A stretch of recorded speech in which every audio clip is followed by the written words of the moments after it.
जय नारायण। आज हम अपना chapter 7 idea of algorithm efficiency शुरू करने जा रहे हैं।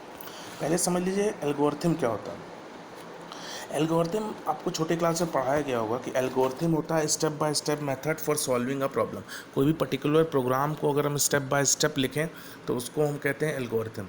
और डिफरेंट वर्ड्स में अगर आपको इसको समझना हो तो sequence of instruction written in simple English language, sequence of instruction written in simple English language is called algorithm. हम एल्गोरिथम की एफिशिएंसी निकालना चाह रहे हैं। देखो, जब भी हम कंप्यूटर साइंस में लार्ज स्केल पे बात करते हैं, लार्ज स्केल का मतलब जब हम बड़े बड़े प्रोग्राम्स बनाते हैं तो हमेशा ये ध्यान दिया जाता है कि कितना मिनिमम टाइम लिया जाएगा इस पर्टिकुलर प्रोग्राम को एग्जीक्यूट करने के लिए, या इसी सेम लॉजिक का दूसरा अगर हमने प्रोग्राम बनाया तो उसको कितना मिनिमम टाइम लगेगा इस पर्टिकुलर को एग्जीक्यूट करने के लिए। हर की एफिशिएंसी अलग अलग होगी, परफॉर्मेंस अलग अलग होगी, इसलिए उसकी एफिशिएंसी निकालनी बहुत ज़रूरी है। इसलिए हम इस चैप्टर को पढ़ रहे हैं। ठीक, देखो, इसको निकालने के लिए दो स्पेस की बहुत ज़रूरत होती है। एक होता है टाइम और एक होता है स्पेस। ये इंटरनल फैक्टर है। टाइम का मतलब जितना टाइम लगेगा उसको रन करने के लिए, और स्पेस का मतलब यहाँ से मेमोरी से है, कितनी मेमोरी उसको लगेगी स्टोर करने में और उसके बाद उसको रन कराने में। ये उसके इंटरनल फैक्टर हैं। देखो, इंटरनल फैक्टर को हम कंट्रोल नहीं कर सकते क्योंकि ये डायरेक्ट इंटरप्रेटर लेके काम करेगा, लेकिन एक्सटर्नल फैक्टर होता है जैसे साइज ऑफ द इनपुट, इसको हम कंट्रोल कर सकते हैं। हम भाई यूज़र से कहेंगे सिर्फ 5 ही इनपुट दो इस प्रोग्राम में, तो 5 ही इनपुट देगा। जब 5 देगा तो उसकी स्पीड ऑफ द कंप्यूटर बहुत बढ़िया हो जाएगा। भाई उसका स्पीड ऑफ कंप्यूटर कैसे हो सकता है? प्रोसेसर से होगा। हम उसका प्रोसेसर अच्छा रख सकते हैं, जो भी नया लेटेस्ट प्रोसेसर हम उसको लगा सकते हैं। क्वालिटी ऑफ द कंपाइलर, आज कोई भी कंपाइलर यूज़ कर सकते हैं जो बेस्ट चल रहा हो मार्केट में, उसके बेसिस पे हम क्वालिटी भी बेस्ट कर सकते हैं। देखो, फिर से समझा रहे हैं। एल्गोरिथम क्या होता है? एक स्टेप बाय स्टेप मेथड होता है टू सॉल्व अ प्रॉब्लम, और ये प्रॉब्लम जो होता है इसको एफिशिएंसी, इसकी परफॉर्मेंस काउंट किया जाता है। देखो, जब भी तुम प्रोडक्ट लेने जाते हो कोई मार्केट में तो हमेशा 2 या 1 सिमिलर टाइप का 3 से 4 प्रोडक्ट नाम की कंपनी का आपको दिखाता है। आपको जो पसंद होता है वही आप लेते हैं क्योंकि उसकी परफॉर्मेंस, उसकी एफिशिएंसी बेटर है उनके मुकाबले, इसलिए आप उसको कंडक्ट करते हैं। तो हमेशा प्रोग्राम जब बनाया जाता है, जब भी लार्ज स्केल पे बनाया जाता है तो उसकी एफिशिएंसी जरूर काउंट की जाती है कि अगर हम यूज़र को, अपने क्लाइंट को हम प्रोग्राम देंगे, उसको हम अपना प्रोग्राम देंगे तो वो कैसा वर्क करेगा उसके समय पर। क्योंकि उसकी देखो, अगर स्पीड कम होगी, जो उसका आउटपुट वो धीमा दे रहा होगा, तो आप क्यों प्रोग्राम उसका लेना पसंद करेंगे? आप अपने ऊपर भी लेके देख सकते हैं उसको। ठीक, आगे चलते हैं। नेक्स्ट आता है कंप्यूटेशनल कॉम्प्लेक्सिटी। देखो, 2 चीज़ इसके अंदर जुड़ी हुई है। कंप्यूटेशनल का मतलब होता है to solve the problem using algorithm. Computational का मतलब प्रॉब्लम सॉल्विंग यूजिंग एल्गोरिथम, और कॉम्प्लेक्सिटी का मतलब होता है स्टडी ऑफ फैक्टर्स जो हमारे रिसोर्स को study of factors to determine how much resource is sufficiently necessary, कितना रिसोर्स सफिशिएंट है, नेसेसरी है for an algorithm to run efficiently. ठीक, देखो, generally resources include time and space. Time का मतलब टाइम टू रन, और space का मतलब मेमोरी।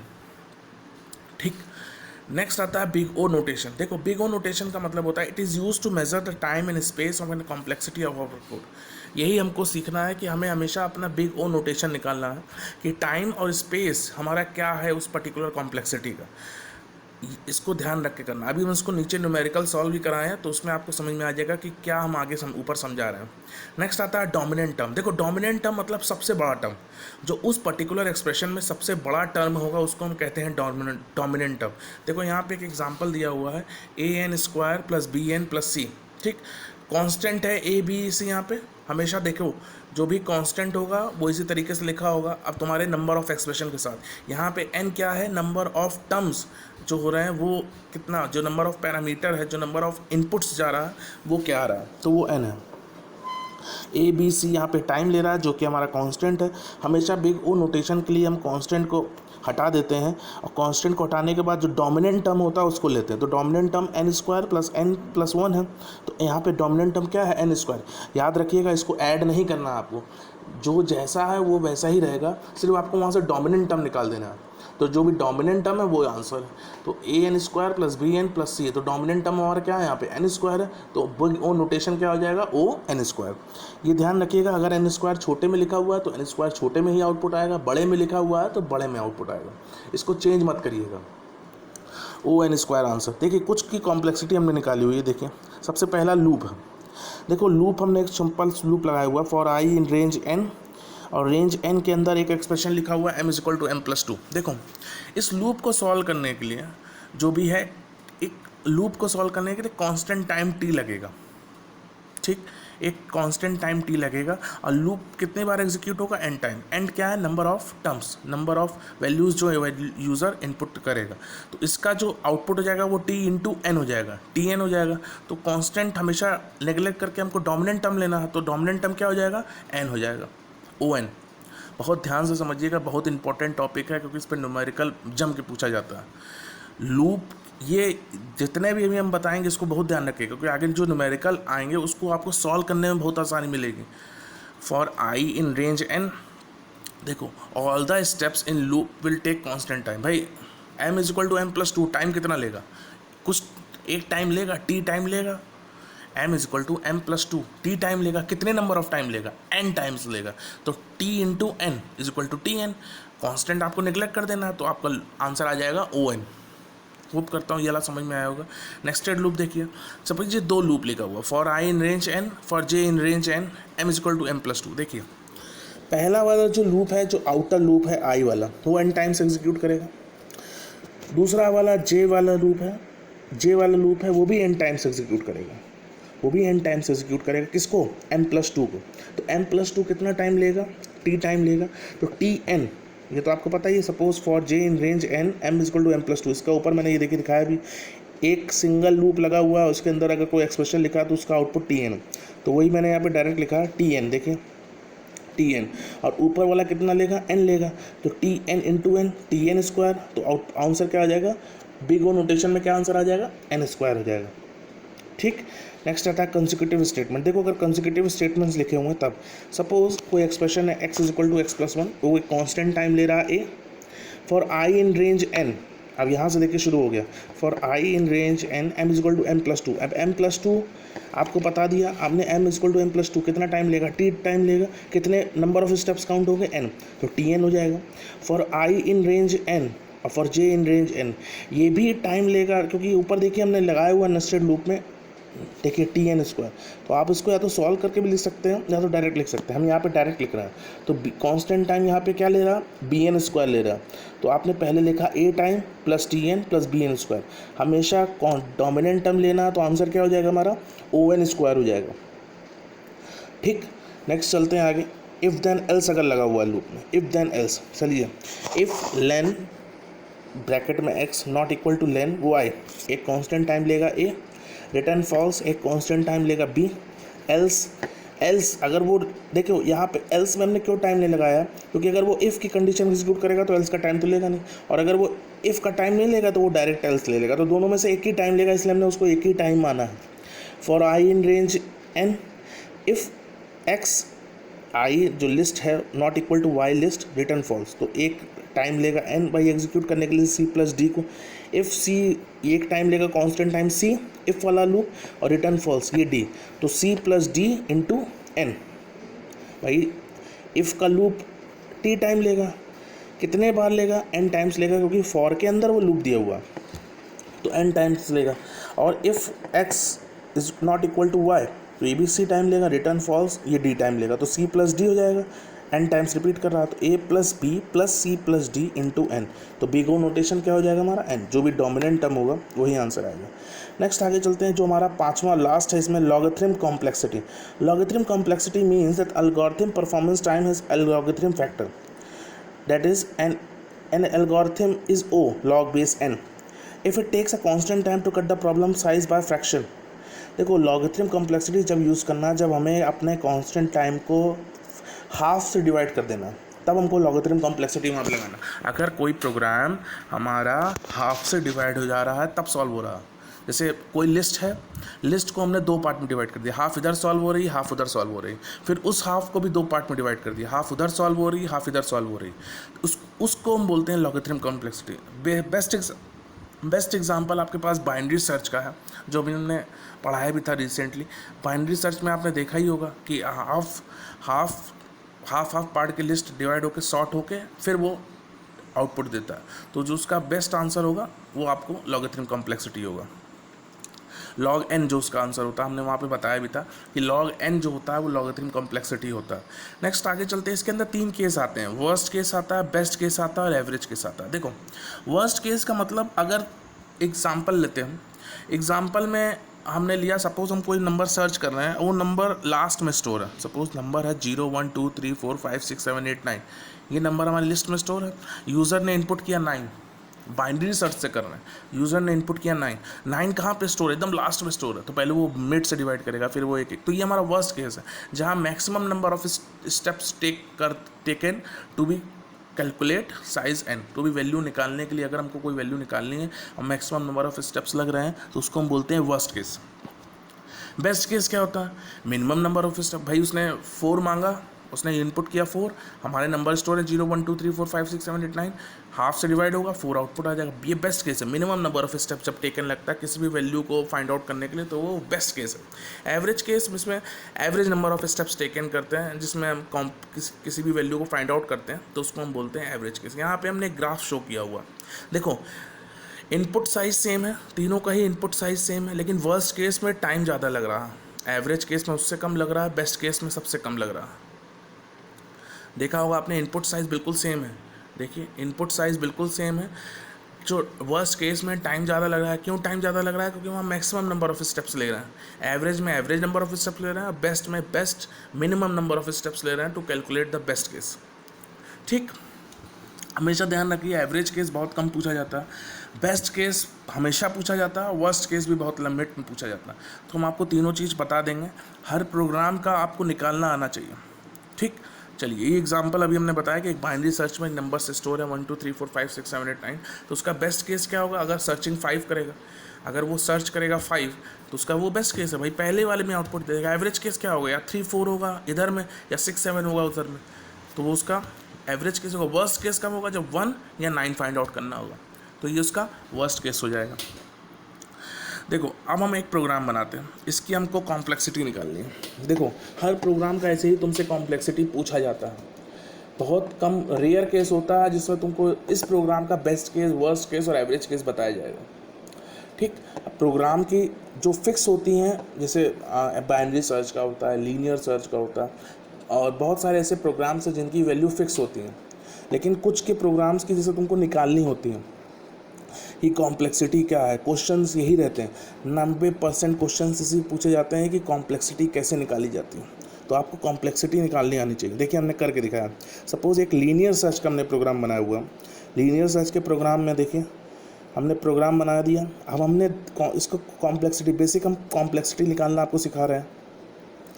तो पहला वाला स्टेप देखिए, जिसमें हमने लिस्ट को इनपुट कराया है वो कितना टाइम लेगा, T1 टाइम लेगा। जिसमें हमने लेंथ को काउंट करा रहे हैं लिस्ट की, वो कितना टाइम लेगा, T2 टाइम लेगा। अब हम जिसमें एलिमेंट को सर्च करा रहे हैं वो टाइम कितना लेगा, T3 टाइम लेगा। अब देखो for I in range 0 to L, 0 to length की जितनी भी लिस्ट होगी वो काउंट करेगा, तो ये कितने टाइम्स रन करेगा, length of the list count करेगा। भाई कितने टाइम रन करेगा, जितनी लिस्ट सपोज 3 इनपुट होगा तो 3 ही बार रन करेगा, 4 इनपुट होगा तो 4 ही बार रन करेगा, 5 इनपुट होगा तो 5 ही बार रन करेगा। ठीक, तो ये डिपेंडिंग ऑन द लिस्ट कितनी होगी, उसकी लेंथ होगी, उसके हिसाब से वो रन करेगा। If x equal to Li, ये कितने बार रन करेगा, T4, मतलब एक टाइम लेगा। प्रिंट एक्स करेगा तो ये T5 टाइम ले रहा है, ब्रेक कर रहा है T6 ले रहा है। ठीक, एल्स अब देखो, या तो इफ़ एग्जीक्यूट करेगा, बार बार समझा रहा है, इफ़ एल्स में कंफ्यूज मत होना, अगर एक बार आपने टाइम ऊपर दे दिया तो नीचे देने की कोई ज़रूरत नहीं है, क्योंकि दोनों में से एक ही एग्जीक्यूट करेगा, और दूसरा टाइम लेगा वो T7। ठीक, अब आपको इसी तरीके एग्जीक्यूट कर देना T1 + T2, यहाँ कोई मल्टीप्लिकेशन नहीं हो, T3 भी एज इट इज़ ऐड हो रहा है। अब देखो यहाँ पे n टाइम्स हमने एक वैल्यू लिया, सपोज उसकी n equal to length L था, तो जो भी वैल्यू होगी वो n में रहेगी, तो n टाइम्स कितनी वैल्यू इनपुट होगी, T4 + T5 + T6, यही तो लूप में T4 + T5 + T6, लास्ट में T7। तो आपको डोमिनेंट टर्म देखना है, डोमिनेंट टर्म जिसमें n मल्टीप्लाई हो रहा, अगर n² होता, n³ होता, n की पावर 4 होता, तो वो आउटपुट होता है। यहाँ पे सिर्फ n है, तो यहाँ पे डोमिनेंट टर्म हमको लेना है, तो बिग ओ नोटेशन हमारा क्या हो जाएगा, n हो जाएगा। ठीक। ठीक है, आगे चलते नेक्स्ट देखिए, एक एग्जांपल लिया हमने यहाँ पे बाइनरी सर्च का। Determine the complexity of program that searches for an element of an A using binary search. यहाँ कुछ टाइम लिए हैं। देखिए पहले वाला एग्जीक्यूशन करने के जहाँ पे एलिमेंट सर्च करना है वो C1 है, उसके बाद C2 है, C3 है, C4 है, C5 है, C6 है, इस तरह से हमने C15 तक लिया हुआ। देखिए हर लूप में। अब देखिए वाइल की कंडीशन, वाइल वाला जो अभी यहाँ हमने आपको बताया, वाइल वाले में क्या होता है, हमेशा n टाइम्स जब तक लेता है जब तक कंडीशन ट्रू है, हमेशा अब तक n टाइम्स लेगा। तो यहाँ पे C1 प्लस C2 हमने आपको यहाँ पे log बेस 2n समझाया, जो हम लॉगरिथम कॉम्प्लेक्सिटी में समझाना चाह रहे थे वो ये है कि बाइनरी सर्च का जो लॉग होता है वो log बेस 2n होता है। आप इसको कांस्टेंट ऐड कर दीजिए, C1 plus T2 plus C3 plus C4, ठीक। उसके बाद देखिए अब यहाँ पे C5 से जो देखिए यहाँ वाइल लगा हुआ। वाइल क्यों लगाया है, क्योंकि वाइल का केस देखो इसमें क्या होगा, बार बार नंबर सर्च करेगा भाई, हो सकता हो पहली बार में वैल्यू नहीं मिले उसको, इसलिए लॉग बेस लगता है। भाई पहले इटरेशन में लगे, दूसरे इटरेशन में वैल्यू नहीं मिले, तीसरे इटरेशन वैल्यू मिले, हो सकता है अब नंबर वैल्यू मिले ही नहीं, ऐसा कोई वैल्यू उसने इनपुट कर दिया जो उसमें है ही नहीं लिस्ट में, तो वैल्यू उसको मिलेगी नहीं, इसलिए यहाँ पे लॉग बेस 2 लगता है। लॉगरिथम में कॉम्प्लेक्सिटी में वैल्यू लगती है, तो उसको ऐड किया C5 plus C6 plus C7, इस तरह से 11 तक उसने ऐड किया, 15 तक, क्योंकि सारे के सारे वाइल लूप के अंदर है। फिर हमने उसको कांस्टेंट दे दिया C1 plus log base 2n C2, और जो उसका क्योंकि हमको डोमिनेंट टर्म देना है तो O लॉग बेस 2n। इस तरीके से हम बाइनरी सर्च का एल्गोरिथम कॉम्प्लेक्सिटी निकाल सकते हैं। चलिए एक क्वेश्चन और देखिए, calculate the run time efficiency of the following program, the function calcy can be expressed as. अब देखो क्वेश्चंस की वैरायटी बहुत होती है, इसलिए हमने हर तरीके के क्वेश्चन सॉल्व करके तुमको दिखाए हैं। ऐसे क्वेश्चंस को देखो जहाँ पे O(n) की कम्प्लेक्सिटी n² दी गई है। O(n) की कम्प्लेक्सिटी मतलब जो फंक्शन हम यूज़ कर रहे हैं, इफ फंक्शन कैलसी, उसकी वह कॉम्प्लेक्सिटी तुमको दी गई है कि n² है, तो जहाँ पे कैलसी आएगा वहाँ पे हमें n² पुट कर देना है। देखो सिंपल प्रोग्राम है। अब देखो यहाँ पे I is equal to T1 time लेगा, ठीक। दूसरा while loop T2, J is equal to T3, while J T4, calcy हमने तुमको बता दिया n² लेना, J is equal to J1 T5, I is equal to I1 T6। अब ये n टाइम्स हमने देखो दिया हुआ छोटा सा, क्यों दिया है, क्योंकि while J is less than n, जब तक J लेस है n तक वो तो उतना लूप तो n टाइम्स रन करेगा ही करेगा, हाँ या ना। और ये जो वाइल वाला लूप है, ऊपर वाला जो आउटर लूप है वाइल का, while I is less than n, ये भी n टाइम्स रन करेगा जब तक वाइल की कंडीशन ट्रू चलती रहेगी। तो इसको सिंपल करना क्या है, T1 लिया हमने, अब T2 देखो वाइल के अंदर है, मतलब n टाइम्स रन कर रहा है, तो हमने n से मल्टीप्लाई करना शुरू कर दिया ब्रैकेट में रख के, T2 plus T3 plus T4। अब T4 भी n के अंदर है, जो J की क्वान्टिटी में चल रहा है, तो T4 आ गया उसके अंदर, plus n² plus T5 plus T6 into n, T1 plus n into T2 plus T3, bracket में रखा, plus n² T4 plus T5 plus n4 T6 into n, ओ n की पावर 4, जो भी डोमिनेंट टर्म होता है उसको हम कंसीडर करते हैं। ये ध्यान रखिएगा कि मल्टीप्लाई हमको नहीं करना है, सिंपल जो मल्टीप्लिकेशन वैल्यू सॉल्व करने के बाद आती है उसको ही हम आउटपुट में देते हैं, तो यहाँ ओ n की पावर 4 आउटपुट आ गया। अब एक क्वेश्चन और निकाला, determine the worst case of the complexity of the following programme. इसका वर्स्ट केस निकालना है। वर्स्ट केस का मतलब आपको इसका सिंपल है, इसमें कोई निकालने का आउटपुट नहीं होता, ज़रूरत नहीं है कि क्या वर्स्ट केस होगा, सिंपल आपको प्रोग्राम क्वेश्चन को सॉल्व करना। T1 टाइम लगेगा, भाई x का स्टेप लेगा, प्रिंट x करेगा तो T2 टाइम लेगा, J is equal to J into J power 2 plus J लेगा, भी T3 टाइम लेगा, प्रिंट J T4। लेकिन ये कितने टाइम लेगा, m टाइम्स लेगा, ऊपर कितने टाइम्स लेगा, n टाइम्स लेगा, तो इसका n into T1 plus T2 plus m into T3 plus T4, तो O n प्लस m, जो बिग O नोटेशन हमारा होगा वो O n प्लस m हो जाएगा।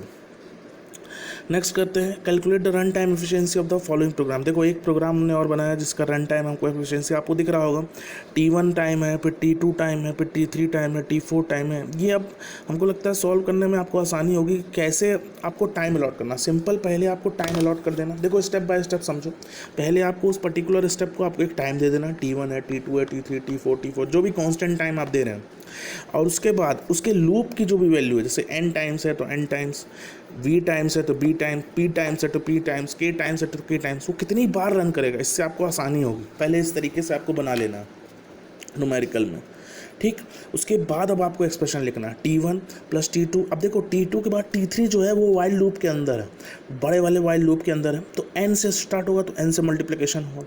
T3 T4, अब देखो T5 भी अब उसके इनर लूप के अंदर है, तो T5 n से मल्टीप्लाई हो रहा है तो वो n से मल्टीप्लाई होगा, T5 प्लस T6।